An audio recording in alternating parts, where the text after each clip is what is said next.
Good evening, everybody. At the outset, let me thank Dr. Georgikin and Sir, as well as the extracorporeal group for this wonderful opportunity. Also, would like to thank Set Fast. And so today's talk is on fosfomycin.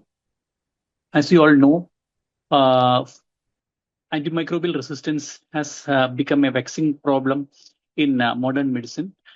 And we are encountering a lot of multidrug resistant pathogens, ESB, E. coli, MTR, Klebsiella, Pseudomonas, etc. And the therapeutic options against these organisms have been limited. And so there is now a renewed interest in old antibiotics like fosfomycin, which may help somewhat to combat this antimicrobial resistance. So today I'll be talking on the evidence and practical applications of fosfomycin in the era of multidrug resistance. First slide. So as already told, antimicrobial resistance is a vexing problem, and WHO in fact lists it as top 10 global health risk, and there is an increased prevalence of resistant pathogens like ESBL and multidrug resistant Klebsiella, multidrug resistant Pseudomonas, and the antibiotics against these class have been limited, and there's been increased mortality as well as morbidity due to these antibiotics. And so there is an unmet need for the antibiotics to combat this antimicrobial resistance problem, and thereby this role of fosfomycin, which has got unique mechanism of action as well as unique structure. And next slide. So multidrug resistance crisis is quite prevalent in India. The incidence of ESBL is around 63%, and global resistance to these standard therapies have been quite common against many of these the multidrug resistant organisms. Next slide. Now coming to the antibiotic, let us look into the structure. This is an antibiotic which is a only member of the epoxide class of antibiotics. Now this is a naturally occurring antibiotics, and this has been first isolated from Streptomyces, and this is a broad spectrum antibiotic with a bactericidal action, and this has got a unique structure with a low molecular weight and a unique mode of action. Now it exerts its bactericidal effect by inhibiting cell wall synthesis, and this acts at a very early stage of cell wall synthesis, unlike the beta-lactams or the glycopeptides. And the specific mechanism of action is by targeting the MUR-A enzyme. So this inhibits the peptidoglycan precursor formation, and this has a broad spectrum of action against both gram-positive as well as gram-negative organisms. Another unique feature of fosfomycin is that there is minimal cross-resistance with other antibiotic class. Now, this is in the history of this fosfomycin. The drug was first, as Saras mentioned, it was first identified in 1969. And then this was marketed by Boehringer in 1980s, and the unique mechanism of action whereby it enters the bacterial cytosol through various transport mechanisms have been identified subsequently. And this antibiotics has been subsequently has been marketed by Infectophos Pharma across the globe. Next slide. Now let us look into the mechanism of action once more. So this acts by inhibiting the peptidoglycan precursor formation, which is an early step in the cell wall synthesis. And this acts earlier at an early step than when compared to the beta-lactam or the glycopeptide antibiotics. And this enters the antibiotic enters the bacterial cytosol through two transport mechanisms. One is the hexose monophosphate transport mechanism, which is a and then there is a L-alpha glycerophosphate transport system. So these are the two transport systems by which this phosphomycin enters the bacterial cytosol and then inhibits the mur-A enzyme. Next slide. So this, as you can see, this enters through the two transport pathways into the bacterial cytosol and then inhibits the mur-A enzyme, and this will prevent the formation of peptidoglycan precursors by which the cell wall synthesis is inhibited. And this phosphomycin is quite effective even in biofilm-associated infections. Now, looking at the pharmacokinetics of this drug, phosphomycin does not bind to the plasma protein, so it has got a very high volume of distribution, approximately 0.3 liters per kilogram. And so that is, it is virtually a complete distribution into the tissue fluid space. And phosphomycin has a predictable dose proportional pharmacokinetic profile, and this is not metabolized, and it achieves excellent tissue penetration, and this is primarily excreted in unchanged form by the kidneys, and there is no enterohepatic circulation or hepatic metabolism, and as a result there is no the therapeutic drug monitoring is required for phosphomycin. Next slide. So from it has got good intercellular activity. It enhances intracellular killing, and phosphomycin is able to penetrate into the human lymphocytes, and where it takes its full effect against pathogens that have survived the initial phagocytosis by the neutrophil leukocytes. And phosphomycin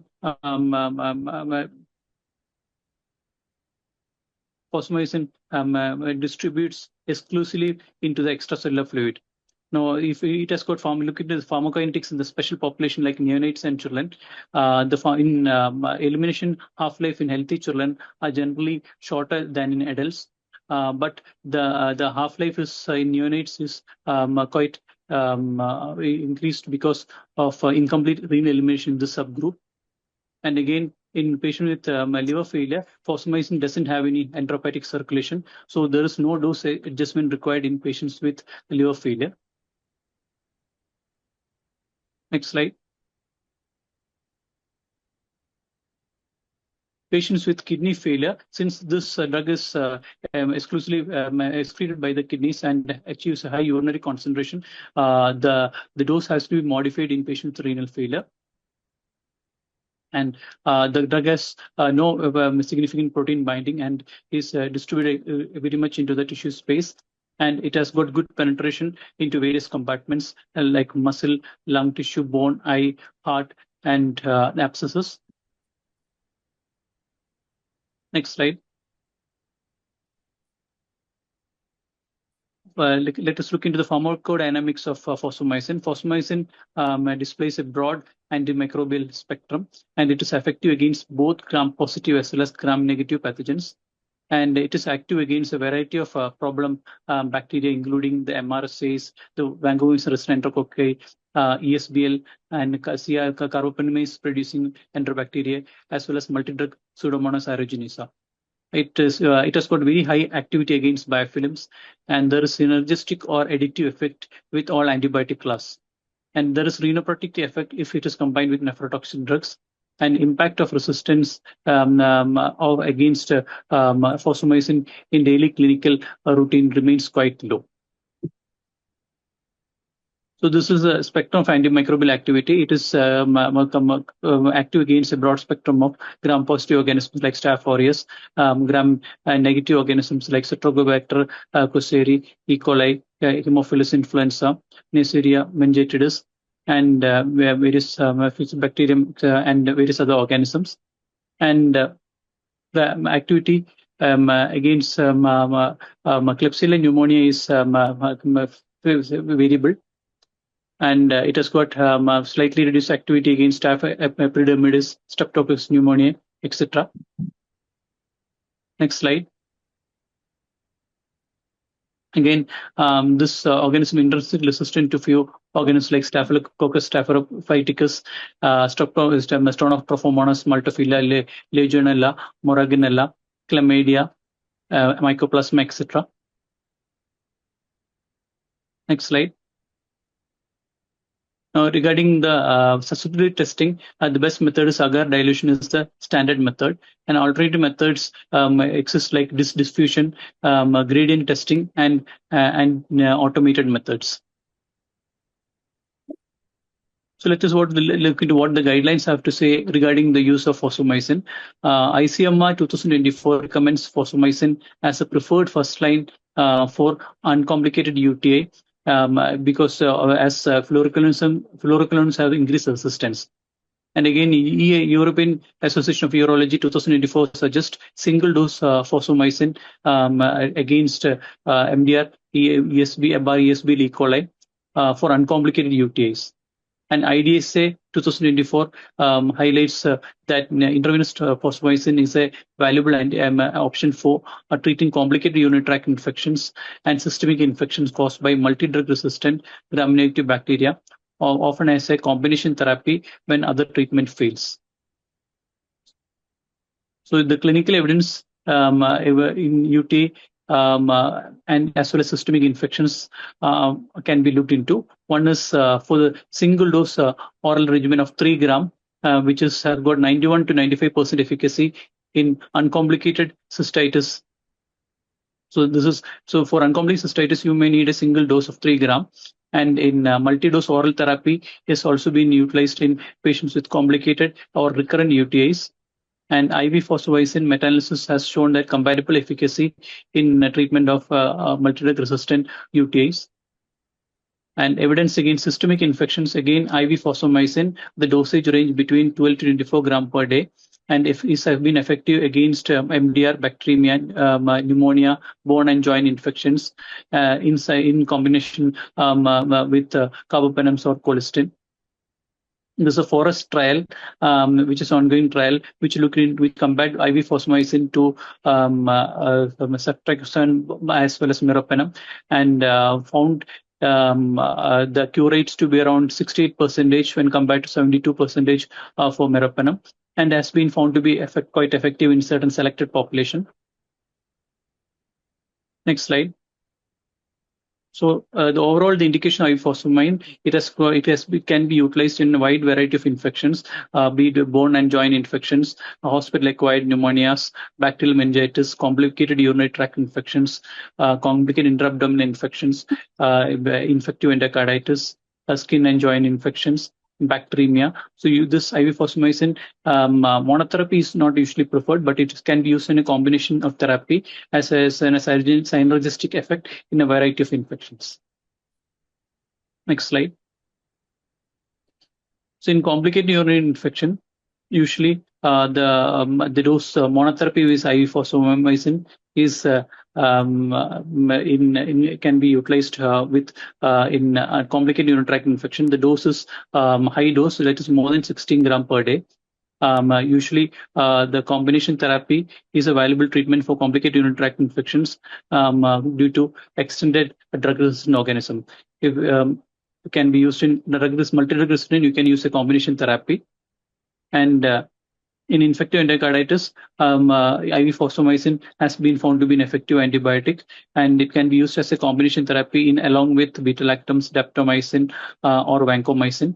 And fosfomycin shows the combination shows rapid microbiological eradication.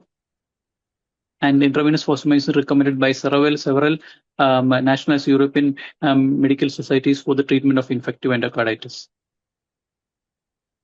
Again, for bone and joint infection, this combination therapy has been found to be useful because of its wide distribution. And in hospital-acquired pneumonia, as well as ventilated associated pneumonia also, in IV fosfomycin has been found to be quite useful. And complicated skin and joint infections also, this can be utilized in combination therapy. Next slide. So the role has been enhanced in bacterial meningitis. Also, this can be used with higher doses, like 816 to 24 grams in 3 to 4 divided doses has been utilized. And complicated intra-abdominal infections also, this can be utilized as a combination therapy. In bacteremia, so this whole spectrum of infections where IV fosfomycin has been found to be useful. So what is the dosing regimen as well as how this fosfomycin has to be administered? And fosfomycin has got a broad therapeutic margin, and it has got very good favorable safety profile. And the recommended dose is for IV fosfomycin is between 12 to 24 gram per day. The high dose being around 24 gram, the standard dose around eating 16 grams per day. And dosage recommendations are available for various pediatric population as well as patients with renal impairment and those with undergoing renal replacement therapies.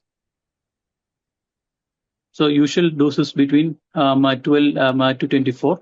The standard dosing being we divide into 3 to 4 divided doses. So usually the starting dose would be around 4 gram TID in less severe infections, but in very severe as well as in meningitis infections and all, you may need to have 24 grams, which is given in two dose 8 grams TID. So that's usual dosage. Next slide. So the starting doses depends upon the dose. So when it's go for high dose, 24 gram, usual around you can give it 12 grams. So that's the dose which is usually given, and it is according to the clinical situation. Next slide. Again, the dose has been quite modified in children. For premature neonates, the dose has been around 100 milligram per kilogram in two divided doses. For neonates, it is 200 milligram per kilogram in three divided doses. And for infants between 1 to 12 months, it is 200 to 300 milligram per kilogram in three divided doses. And older children, up to 200 to 400 milligram per kilogram in 3 to 4 divided doses has been advised. Next slide. Since this drug is eliminated exclusive by the renal route, the dosage modification has been advised, and those with a GFR of 40 ml per minute or higher, the dose been reduced to 70% in 2 to 3 divided doses. When the GFR drops 30 ml per minute, again the dose is reduced 60 ml, 60% in 2 to 3 divided doses, and GFR drops 20 ml, the dose has been reduced 40%, and majority of patients who are stage 5 CKD, the dose is around 20% in 1 to 2 divided doses. Next slide. And regarding the dosing, oral dosing, usually for uncomplicated infections, usually 3 grams single dose is usually given. And those with recurrent infections, you can use it as a prophylactic therapy, where you give it 3 gram dosage once every 48 to 72 hours. And the prophylaxis doses usually around with 3 grams once weekly, or sometimes once in 10 days. There is no standard guidelines, but the duration of prophylaxis usually up to 3 months. But a prolonged use can increase the resistance. And again, regarding the timing of dose, usually since it's exclusively excreted by the renal route, usually preferred dosing for the oral route is at the night, usually before bedtime, after passing urine, and with a glass of water to take it at night, so that the drug stays in the bladder for a longer time, and bacterial effect is maximum. Regarding the toxicology and preclinical safety, this drug has been found to be quite safe without major adverse effects. A few side effects which are usually seen in the routine clinical practices. One is diarrhea.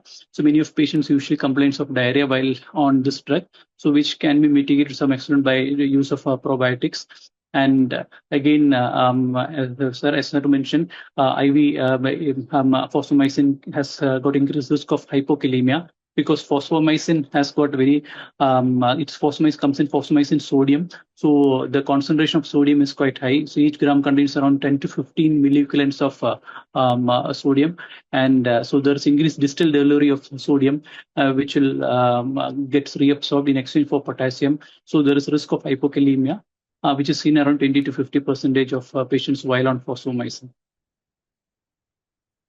Next slide.